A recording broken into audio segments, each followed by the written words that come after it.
السلام عليكم ورحمة الله وبركاته كلنتي وعن ونكسن داوديال صاحب بيال مالمهان وان كلا يرى مشغولي حصي شيء برنامج كمانت موضوع مانت عن كل استاجي دونه وبرنامج رنتي مهم وقاه دلينتا صوماليات الدلك تشوكتا دلينتا صوماليات الدلك تشوكتا وانا هبا برنامج كان مركي اي دقيستان حوكتان مركي اي هلان ان قاركود مدحا اي قعنتا صاري دونان sababtuna ay tahay waxa aadka u fajaca ah ee ay maqli doonaan maxay yihiin waxaas barnaamijka ayaad uga bogan doontaan ku soo dhawaada kulanti wanaagsan marka aan ka hadlayno qurbaha dadku waxay u qaybiyaan labo waxay dhahaan qurba nacas iyo waxay dhahaan qurbaha fog ama qurbaha saxda ah qurba nacaska waxa laga wadaa dalalka Soomaaliya dariska la ah dadka Soomaaliyeed ee taga isla markaana Yurub iyo Mareykan iyo dalalka kale ee caalamka ee lagu sheego inay horumareen aan tagin balse isku haysta in uu dalal horumaray uu joogo isagoo markaas Soomaaliyana ka yimid caalamkii kalena aan tagin in meel dhexe uu ku baaba'o bimacna ilbaxnimadii iyo bisaylkii dawladaha reer galbeedka Yurub whatever aad tiraahdid aan helin Soomaaliyana iskala weyn taasoo la mid ah dadka lagu tilmaamo reer tuulaadka waxa la dhahaa qofku markuu baadiyaha saxda ah joogo waa dhaqanka Soomaaliyeed markaan ka hadlaynay marka baadiyaha uu joogo waa qof xaqiiqatan fresh ah karti badan aqli badan hawlkar ah mas'uul ah laakiin waxa ciilaya ay tahay in uusan aqoon lahayn qofka noocaasa markii la keeno magaalada isla markaba qofkaas waa hadii jiha si sax ah loo jiheeyay waxa dhacda si fudud in uu aqoontii iyo bixnamadii iyo horumarkii uu tiigsanayay si fudud ku gaaro halka la sheego qofka reer tuulaadka ah in uu asagu horumar iska daayay meel dhexe isaguna uu ku baaba'o taasoo ay lagu macneeyo in qofkaas reer tuulaadka ah reer baadiyana uusan ahayn oo iskala weyn yahay reer magaalkii saxda ahaana uusan gaarin isla markaana uu isku haysto inuusan reer baadiye ahayn reer magaalna uusan ahayn laakiin asagu isku haysto reer magaal inuu yahay taasoo la dhaho qofka reer muxuu ahay tuulaadka ah waligii ma ilbaxo waxaan ka wadaa marka dadka qurba nacaska la yiraahdo marka sifada noocaas oo kala ah ayaa la siiyaa waxaan uga golayaa walaalayaal markii dalka Soomaaliya dhalintu ay ka soo baxaan xaqiiqatan waxaa jira xaalado qofka arkay kaliya uu fahmi karo xaalado qofka la noolaaday ee taabtay ee arkay ee tijaabiyay uu fahmi karo kaliya taasoo ah in muwaadinka Soomaaliyeed gabar iyo wiil markaan dhalin leeyahay ma ka hadlayo wiilasha kaliya waxaan ka hadlayaa muwaadinka Soomaaliyeed ee qiimaha badan baan ka hadlayaa ee gabar iyo wiil isugu jira markii dalka ay ka soo tagaan xaqiiqatan waxaan aaminsanahay dunida qof ka qiimo badan inuusan jirin waxaana taa makhraati kaaga noqonaysa markii qofku uu yimaado Yurub ama Mareykanka ama meelahan lagu tilmaamo qurba nacaska sida Ethiopia Uganda iyo Kenya markuu yimaado gaar ahaan maadaama Soomaalidu dawladaha dariska ah ay ugu badan yihiin waxaad arkaysaa in muwaadinka Soomaaliyeed ee dhalinta ah ee gobka ah ama haweenada ama hayraade markuu dalka ka yimaado qof xaqiiqatan lacag aysan goyn karin inuu yahay sida uu qalbi saafisan yahay sida uu gobka u yahay sida uu dadnimada u leeyahay sida uu u yahay qof naxariis badan sida uu u yahay qof dadka xiriiriya sida uu u yahay qof waxa uu galo iyo waxa uu gooyo la garan karo taa walaalayaal waxaan ka wadaa anoo aad moodo inaan wali dul marayo markii aad timaadid qurbaha waxaad la kulmaysaan falal iyo dhaqamo guracan oo kaaga imanaya isla Soomaalida laftigooda ma aha reer galbeedka ama Yurubiyaanka ama madowga waxa kastoo aad dhahdidba dadkaas ajaanibta ah ee aad u timid ma aha ee waa maxay waa kuwa kula muuqaalka ah kugula afka ah kugula jinsiga ah Soomaalinimada kula sheeganaya dadka noocaas ah ayaa waxa kaaga imanaya falal iyo dhaqamo guracan oo run ahaantii qaarkood qof kastoo damiir leh jirkiisa uu la jirriyoonayo. maxaa ka mid ah waxyaalahaas? waxaa ka mid ah walaalayaal, markii aad qurba nacaska tagtid waxaa kaa hor imanaya dad xaasidiin ah, dad xaasidnimadu ay ka soo kamkamayso oo xataa aan qarsan karin. isla dadkaas ay ka soo muuqanaysana waa isla Soomaalida. magacaad rabtid u bixi, ama Soomaali sujuud dheh, ama Soomaalida muxuu ahaaye Kenyaati dheh, ama Soomaali Ethiopian dheh, ama Soomaali qurba joog dheh, ama qurba nacas, waxaad rabtid dheh. waa kuwa dalka muxuu ahaye ajaanibka aad ku tahay ama aad muxuu ahaye sogolootiga ku tahay jooga ee kaaga horeeyay ayaa markii aad la kulantid aad aragtid aad waqti la qaadato isku dida oo istiraahdid qofkana kuula Soomaali ah, qofkana dadka kaaga dhow, kana ah kii aad muxuu ahaye garabka ka dhigan lahayd, ayaa waxaad kala kulmaysaa xaasidnimo. xaasidnimo weliba uusan qarsan karin oo uusan xataa qofkaasi uusan mujaamalaad wax carabi ahaan lagu yiraahdo uusan ka samayn karin. xaasidnimadaasoo heerka ay gaadhay qofkii arkay baa arkaye xaqiiqatan qof damiir loo dalka ka yimid uusan u dulqaadan karin. arrinka koowaad ee la rabo marka dhalinta Soomaaliyeed ee dalka jooga ee qalbiga saafiga ah ee qiimaha badan la rabo inay fahmaan baa waxay tahay markii aad dibadaha imanayso dalka aragtida ku tilmaame inaad u iman doonto Soomaali xaasidiin ah inaad u iman doonto.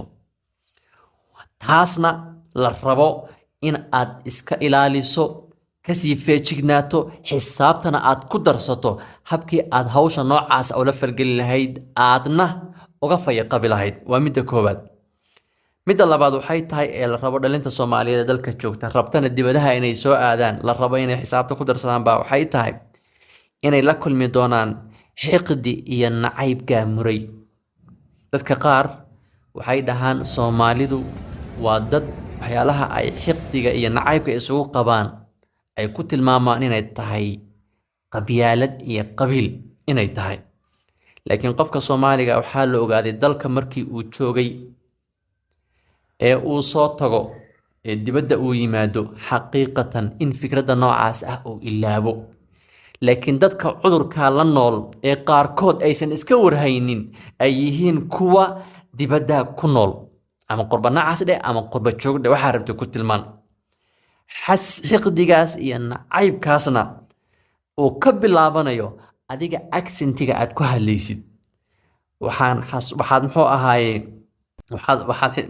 waxaad ogtihiin walaalayaal, Soomaaliya markaan ka hadlayno koonfur galbeed Allahu musta'aan, koonfur bari, waqooyi, jubbada hoose, jubbada dhexe, mudug, galmudug, nugaal, galgadu, ayankan waxaa rabta ku tilmaan. gobolada dalku uu ka kooban yahay bulsho kasta oo gobol degan waxay leedahay accent, bimacnaa lahjad iyo eray ay iyagu isticmaalaan oo lagu gartaa jirta. waayo dadka reer waqooyiga waa taqaanaan kelmadaha ay isticmaalaan waa la yaqaanaa. dadka muxuu ahaye koonfurta jooga ee dadku ay dhahaan reer xamarka oo kale waa la yaqaanaa kelmadaha ay isticmaalaan ee lagu fahmo. reer mudug oo kale, sidoo kale reer nugaaleedka, reer bariga oo kale, bulshada Soomaaliyeed goboladay kala degan yihiin waxaa lagu kala gartaa erayadaas ay isticmaalayaan. haddaba markaad qurbaha timaadid, gaar ahaan qurba nacaska waa Kenya oo kale, markaan tusaale idiin soo siiye, waxay akhrinayaan Soomaalida kaaga soo horeysa ereygaagu sida u dhacayo, accentigaagu sida u dhacayo. kadib marka ay kaa soo uriyaan gobolada ka mid ah, weliba gobollo gaar ah jira oo hadda aanan jeclayn inaan muujiyo, marka lagaa dareemo waa lisu kaa sheegayaa. heer ay qaarkood aaminaan in uu qofkani suuraysanayo in hadalkaas uu maqlay awgeed meeshii ganacsiga ahaa uu haystay inuu suuraysanayo adoo kala wareegay. nacaybka uu u qabo bulshooyinka Soomaaliyeed ee gobolada qaar degan waxyaalaha aad ugu imanayso markii aad timaado qurba nacaska Kenya, Ethiopia iyo muxuu ahaa Uganda iyo meelahan qurbaha kale markaad timaado. waa waxa Soomaalida ah kala kulmaysid la rabo in muwaadinka Soomaaliyeed ee gabadha iyo wiilka iyo odayga iyo kulli wada leh ee weligood dibadda aan tagin inay ku xisaabtamaan. waxaa kaloo taa ku sii hoos jirta oo aad ku arkaysaa in ay yihiin dad xaqiiqatan fikirka la yidhaahdo danaysiga aad ugu xeel dheereeya. isla marka lagu arko ee ay u maleeyaan inaad wuxuun oga baahan tahayna laba arrimood bay xisaabta ama muxuu ahaayey irinta soo dhigtaan. oo waa maxay? midda koowaad, haddii asxaan ay ku rabaan inay kuu sameeyaan, waxay ku talagelayaan inay kaa matajiyaan. bimacnaa inta ay kuu sameeyeen in la eg adiga oo dhibaato iyo culays iyo shaqo iyo fikir iyo jakaar ah in lagu geysto. waa midda koowaad. midda labaad waxay tahay haddii taa ay u hirgeli weydo, in lagu dibindaabiyo, in lagu wareejiyo, in lagu lugooyo, in muxuu ahay lagu laqdabeeyo, in muxuu ahay lagu marin habaabiyo, in lagu tuso inaad tahay qof dadkii u baahan. waana labada arrimood ee qurbanacaska loogu yimaadee la rabo bulshada Soomaaliyeed ee dalka joogta ee rabta dibadaha inay tagaan inay ku talagalaan. waa qodobka labaad ee xidiga iyo nacaybka ah. qodobka saddexaad ee run ahaantii laga argagaxo ee qurbanacaska aad ugu imanaysaan baa wuxuu yahay cadaawad xad dhaaf ah oo aad isla Soomaalidii aad kala kulmaysid. cadaawaddaasi heerar bay kala leedahay. qaarkood waxaa la sheegaa in ay heer gaaraan qofkani markii dalka uu yimaado. waxaa laga yaabaa qof hal abuur leh inuu ahaa, waxaa laga yaabaa qof asagu ganacsi rabay inuu furto, hantidiisa watay uu ahaa, oo laga yaabo dalkii ammaan darro iyo wax la mid inuu uga soo tegay, kadibna ilaahay wax isugu hagaajiyey. qurbanacaska markii aad timaadaan ama dibadaha markii aad timaadaan la isuma quuro in qof dalka ka yimid uu hormaro. totally kuma talagelaysid. dadka noocaas ah ee xaaladda noocaas ah kuu muujinaya weliba geed dheer iyo geed gaaban u fuulayana waa isla Soomaalidii. waxayna isticmaalaan erey ah shalay baad timide sideebaad anoo 15 sano ama 10 sano joogay seebaad adiga hormari kartaa. marka dadkii baa lagu dirayaa. dalkii muxuu ahaayey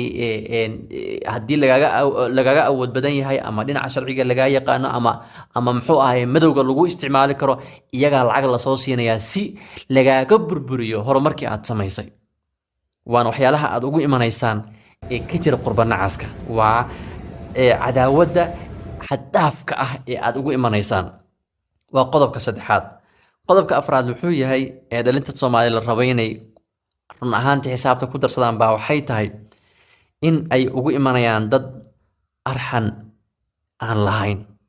dad runtii arxan iyo naxariis iyo insaaninimo aan lahayn inaad qurbaha ugu imanaysaan. marka hadalka ereyga noocaas aan isticmaalayana ma aha dadkoo dhan walaalayaal 100% inay sidaas yihiin, laakiin waa majority-ga,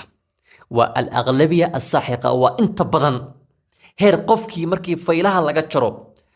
oo cadaawaddaas iyo xiqdigaas iyo nacaybkaas iyo arxan darradaas la tuso, qaarkood ay iyagii ka daraan. waxay wuxuu markay kaa badbataan oo aad dul qaadan weydid, waxaa laga adiga laftigaaga marka dambe bahal inaad noqotid. ay jiraanba dad mu'miniin ahaayo markay dibadaha yimaadeen balaaye isku bedelay. waana kuwa hadda aad ka arki kartaan baraha bulshada. qaarkood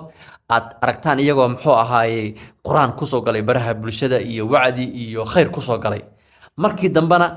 shayaadiintii kale baraha bulshada ku jiray iyagii 7 jeer kasii darnaaday. wax kale ma aha, waa la gubay, faylashii baa laga jaray, waa la cadaabay. markaas wuxuu noqday balaayo kale oo kuwii hore ka daran.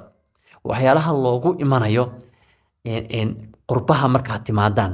waayo asxaan lama yaqaano. qaarkood markii xaaladaha qaar aad fiirisid waxaa is leedahay qofkani inuu dhimanayaba ma aaminsana, aakhire inay jirtaba ma way kirsan yahay is leedahay. habka iyo dhaqanka iyo waxaan qofkan ka soo fulayo awgeed markaad u fiirsatid. waan waxyaalaha aad ugu imanaysaan qurbaha. waa 4 qodob. 4taa qodob waa xaaladaha guud ee marnaba aadan ka waayeynin markaad qurbaha timaadaan. waxaa kaloo jira marka intaa markaan ka gudbo xaalado kale oo dadka bulshada Soomaaliyeed markii la eego waxaa jira dad lagu hirto oo run ahaantii dalka markii la eego waa Soomaaliya, ma ka hadlayo qurbaha. Soomaaliya markii la joogo muqaddas ah, dad aad looga haybeysto, dad aad loo qadariyo, dad aad looga dambeeyo, dad aad loo weyneeyo ah. dadkaas waxaa kow ka ah dadka culimada ah. culimada dadka ah waxaa kow ka ah dadka culimada ah, ama macallin dugsi ha noqdo, ama macallin iskuul ha noqdo, ama sheekh masjid tujiya ha noqdo, ama khatiib masaajid ka istaaga ha noqdo wuxuu doona ha ahaado dadka diinta ku suntaysan waa dad aad dalka marka ay joogaan loo qadariyo hase yeeshee nasiib darrada qurbaha ka jirta waxay tahay walaalayaal markii aad qurbaha timaadaan in dadka ugu daran ee la rabo inaad iska ilaalisid in ay kow ka yihiin dadka sumadda culimanimo isugu kala muujiya waxaa la isku dayayaa in diin iyo muxuu ahaaye khayr iyo waxaas lagugu soo dhowaado kadibna dharbaaxo aadan weligaa ka soo kabanayn dhagar aadan weligaa ka soo kabanayn lagu geysto waxaa jira dad intay tusaale ahaan Kenya oo kala tageen la yiri sharciyaan ku idin samaynaynaa ee lacagtii soo dirsada kadibna qofkii maadaama qof dee sheekh uu isugu muujiyey uu yahay in uu ku aaminay diintii iyo muuqaalkii ka muuqday waa waxyaalaha Soomaalida lagu dhakro waayo Soomaalidu inta badan dadka muuqaalka ayay ku qiimeeyaan haddii aad tahay mooryaan ilaahay ka soo goostay laakiin aad khamiis iyo cimaamad iyo muxuu ahaay caday dheer lagu arko qofkaas bas wey waa wax marka ay dadkan muxuu ahaay dhagarta qaba ay xaqiiqatan fahmeen qurbaha markii la tago marka khamiisyada la iskama dhigo gaar ahaan Kenya oo kale marka la eego khamiiska la iskama siibo waana sifo la fahmay oo hooyooyinka iyo dadka muxuu ahaay khayrka jecel hilfaha loogu qaaday oo wax kasta looga samaystay qofkii marka dalka ka yimid maadaama qof qalbi nadiif ah uu ahaa wuxuu leeyahay wallaahi waa qofkii ay ahayd inaad aamintid lacagtii baa loo dirayaa hadhowna waxaa la samaynayaa waa la inkirayaa waxaana loogu goodinayaa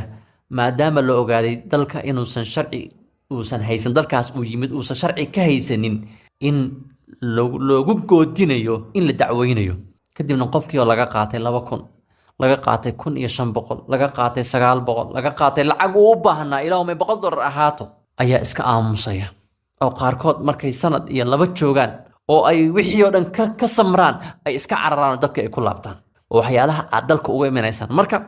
dadka ugu horeeya la rabo inaad iska ilaalisid baa waxay tahay dadka khamiisyada ku soo xiran doona dad baa wax iga sheegi doona anu khamiis kama hadlin culimo kama hadlin laakiin waxaa jira dad khamiisyada iyo muuqaalka diimeed ee Soomaalidu ay tixgeliyaan ummadda ku dhakra ku dhaca ku booba ku bahdila la rabana muwaadinka Soomaaliyeed ee dalka jooga gaar ahaan dhalinta wiil iyo gabarba in ay iska ilaaliyaan dadka khamiisyada soo xirta garka waaweyn la baxa sunnihii rasuulka iska soo muujiyay laakiin ilaahay ka furtay in dadka noocaas aad iska ilaalisaan waa waxyaalaha la rabo dalka markaad timaadaan qurbaha in ay tahay inaad fiiro gaar u yeelataan waa qodobka koowaad waxa labaad ee dadkaas laga helo muuqaalka diimeed isku muujiya waxay tahay khiyaano waxaa la sameynayaa hami baa lagu gelinayaa ballamaa lagu qabanayaa waxaa weeye waa lagu hayin kicinayaa waxaa laga isaga kaa dhigayaa qof bismillaahir raxmaanir raxiim qofkii dee la rabay mu'minka ay khaaliska ahaa kadibna maxaa la sameynayaa khiyaano aadan ka soo waaqan karin baa lagu sameynayaa heer aad gaadhid in aad diintii daraadood aad u nacdid dadka qaarkood waxaan xasuustaa barnaamijka ninka la yiraahdo ayaan leh ha noolaato barnaamij uu muddo yar ka hor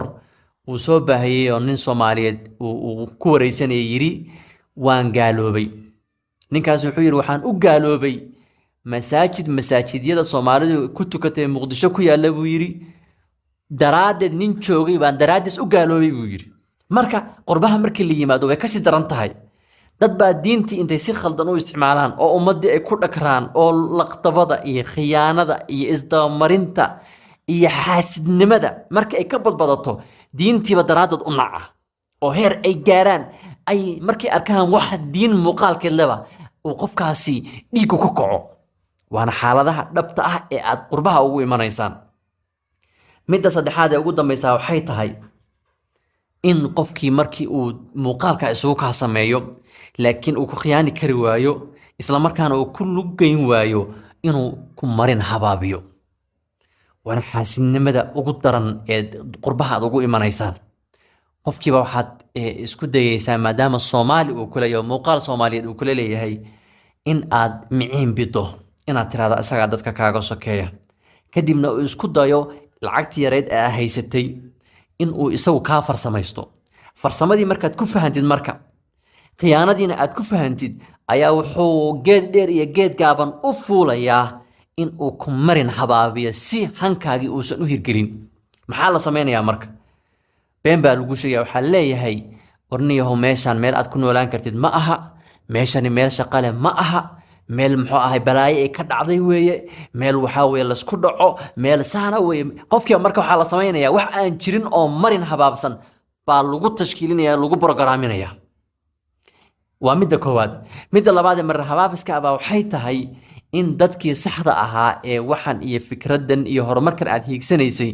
aad la wadaagi lahayd in lagugu diro oo lagu dhaho kani waa ree hebel, maya kani waxaa weye xaasidkaaga koowaad weeye, maya kani waxaa weye horumarkaaga ka xun yahay. waana ereyada dadka baraha bulshada ku jira ee badankoodu ee run ahaantii ay dadka qaar ku tilmaamaan inay xanuunsan yihiin. waa ereyada ay isticmaalaan, ereyga ah qofkaasi horumarkaygu ka xun yahay. horumarkaygaas uu ka xun yahay wax kale ma aha, waa ereyada ugu badan ee qurbaha laga isticmaalo. oo waa maxay? qofkii baa waxa leeyahay hebel soo ma jeedid, haa waxa uu kuu soo booqon la'yahay, ee uu kuu salaami la'yahay, ee uu wax kuu siin la'yahay, horumarkaagu ka xun yahay. maxaa la isku dayayaa marka? dadkii dadka kugu dhowaa, dadkii dadka aad garabka ka dhigan lahayd, dadkii dadka aad ka dhowaysiisan lahayd in lagugu diro oo lagu dhaho horumarkaagu ka xun yahay ee ka fogow. xaaladahaas iyo xaalado kaloo aad u badan ayaa walaalayaal qurbaha iyo qurba nacaska labadaba ka jira. weliba markaan si gaara idinkugu tilmaamo Ethiopia oo kale iyo Uganda oo kale, Soomaalidu markii Kenya la fiiriyo run ahaantii way ka galaangal badan yihiin Kenya. meelaha markaas si practical ah, si camaliyaati ah, dhab ah oo xaqiiq ah ay uga jirto waa Kenya. Kenya markaad imanaysaan marka waa inaad xaaladahaas xisaabta ku sii darsataan, ku sii talagashaan, kuna sii baraarugtaan. aad baadna u mahadsantihiin.